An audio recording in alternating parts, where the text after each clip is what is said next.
responsibility. Exactly. It's mine. I mean, who else is going to do it if I don't, and why should I ask somebody else to do it for me?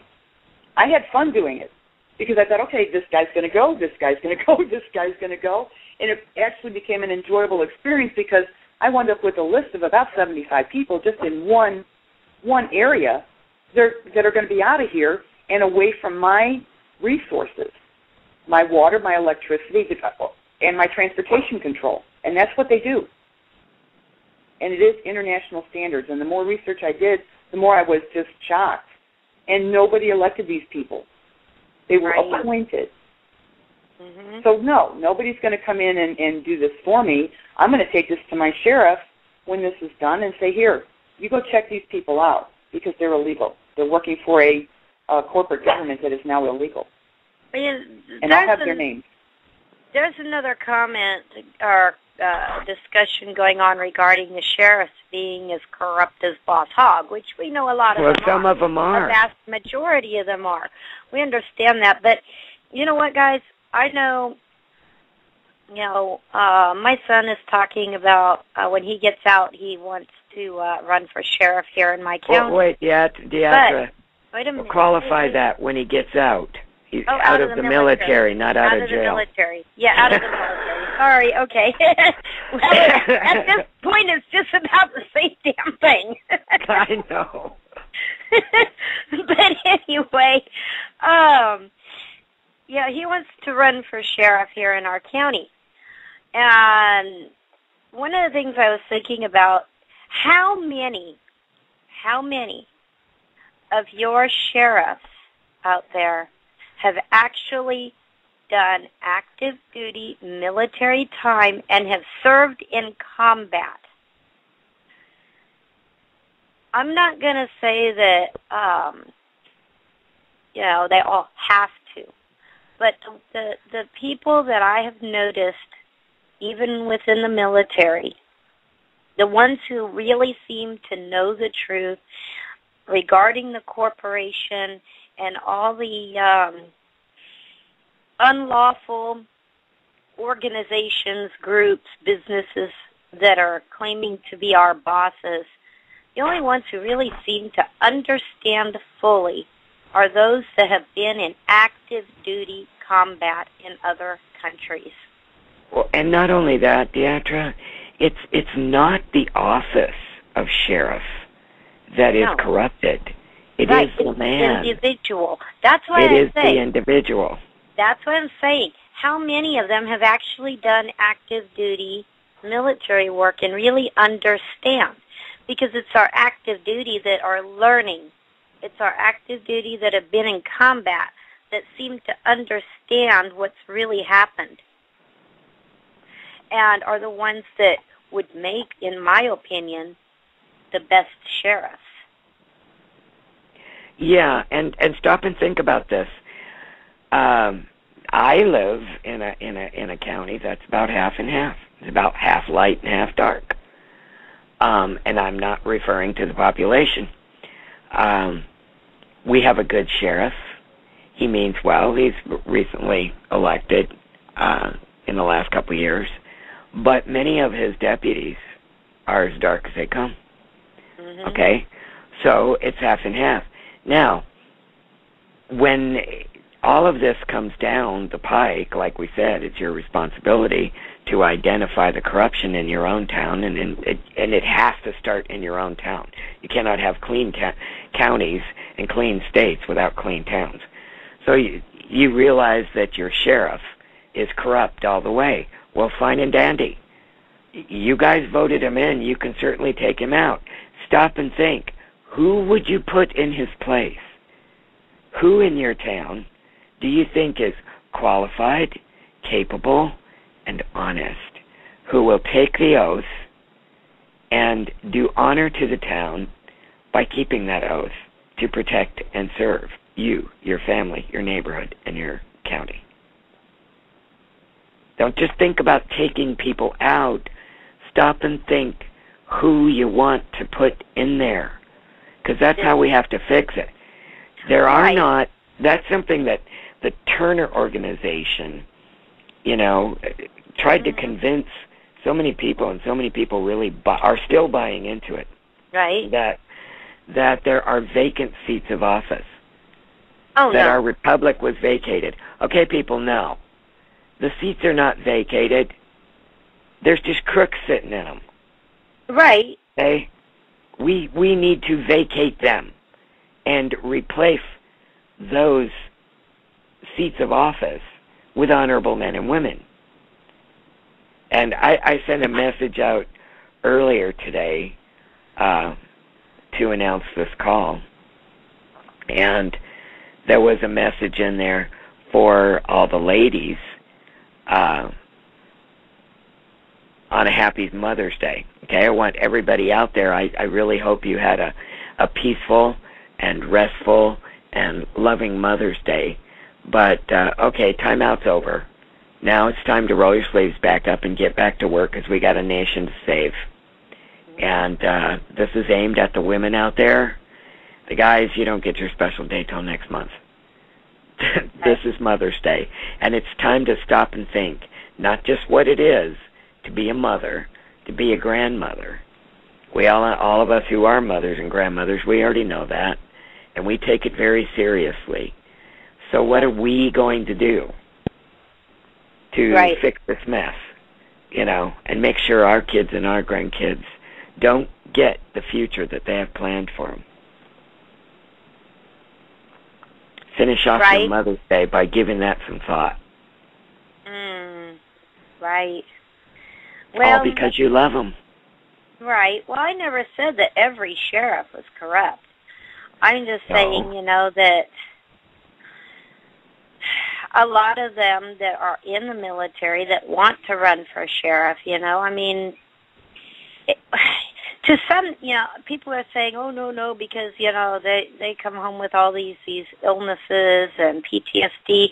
In so many ways, we all have PTSD because of what we've been subjected to by the corporation. So I wouldn't even hold that against somebody. No. Now, what about and I'm going to say men and women who have been victims of violence, be it growing up through childhood, who probably still have things within their life that can be diagnosed or recognized as PTSD? What about, say Teri, you guys had your house fire, and your granddaughter was with you at the time. Who's to say that she might not have nightmares of that fire? Yeah, except that little fart, she thought it was pretty. Well, right, but it's just an example, I mean, that could be recognized as a PTSD if she was having nightmares over it, So we have to really consider, who really understands, who really knows, and who is strong enough to live up to their oath of office. Exactly. And I bet if you really give it some thought with the people in your town, in your church, in your organizations, in the PTA, in the, recreation department. I mean, a lot of parents like me we're involved in local sports for the kids. And people in your town who are good, morally just, intelligent, responsible people that you'd like to see in seats of office, whether that be the sheriff's department or the city council or whatever it may be. But you have to start looking at people who are not politicians. The word politician is spelled liar, the same as attorney, L-I-A-R. Right. I'm right there with you on that. We have to reinvent our entire political process, our political climate. We were not intended to have a two-party system. That is what destroyed this country, because it isn't a two-party system. It's two sides of the same coin. And it's extremely easy to control, subvert, and corrupt a two-party system. Right. Exactly. Sue, did you want to add anything more? We're down to about the last 30 minutes, guys. Yeah. Well, the only thing I have to add is that, like you were talking about the two-party system and how those are, to me, in my opinion, are designed to get us to fight with one another, to argue with one another, to disagree, and to not to learn how to work together. I've noticed that, I can look at Republicans and Democrats and nothing changes. The same bad things happen over and over again. Why is that? And I got to ask myself, at least in my state, that's what happens. I don't know about everybody else. Right. But I gave up on that long ago on thinking that I could vote Democrat or Republican and actually get something accomplished in my state. And then I realized that, wait a minute, this looks like a big old game to me, because no matter how I vote, the same bad things keep happening and the same bad types of people keep getting in, liars. Mm-hmm. So that's part of our conditioning too, I think, to get us to not work together and to get us to disagree on everything. And no, we don't have to agree on everything, but to disagree so vehemently on things that are, either side is causing bad things to happen in our communities, is kind of senseless, only because it doesn't get anything better done. Right. It doesn't produce any improvement. Well, and you know what? That's a good point, Sue. Instead of complaining about what's wrong, all of us should be stepping up with suggestions on how to make things right. Yeah, and, I'm seeing people in the chat room, some of them are saying, well, nothing's going to change until the arrests happen. Nothing's going to change until... That's ridiculous. Things are already changing. Do not count. The arrests are happening, okay? Like I've said before, it's not going to be a big group of people all at once, push a magic button, and they all get arrested on the same day. They're being arrested now. And a lot of times you don't even see it. What happens when you're arrested? Really, if you've ever been arrested out there, I was, many, many, many years ago. But what happens when you're arrested? They put you in cuffs, they take you down to the jail, they book you, they arraign you, you go before the judge, you plead guilty or not guilty, they let you out on bail or your own recognizance or whatever. You're detained for a little while, then you're cut loose till you go to court. All right? Geithner was arrested. They detained him. He sang like a bird. They turned him loose, but he's still going to have to answer for whatever they picked him up on, So you're not going to see a whole bunch of people put in handcuffs and sent off to a FEMA camp. I'd like to. We'd all like to, but that's not how it's happening. Those things are happening. The mainstream media isn't going to be reporting anything like that right now. Of course not. Now, eventually they're going to be forced to.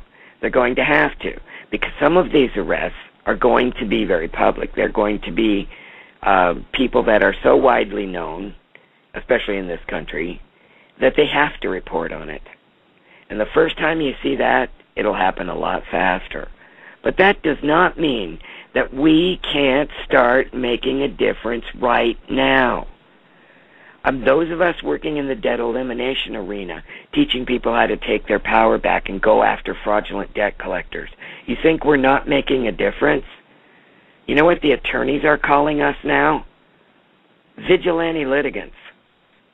We're all pro se. We don't use attorneys, but we know the law, and we know how to win, and we know how to make them pay us. Right. We are making a difference. Just how are we doing that? We meet Monday, Tuesday, Wednesday night on conference calls. There's a wonderful website. We help each other. We share all our experiences. That's how it's done. All the little things add up. Just think if we all did something like that, just something small every day or every week as we could, to empower ourselves and to show ourselves, really is happening if we all work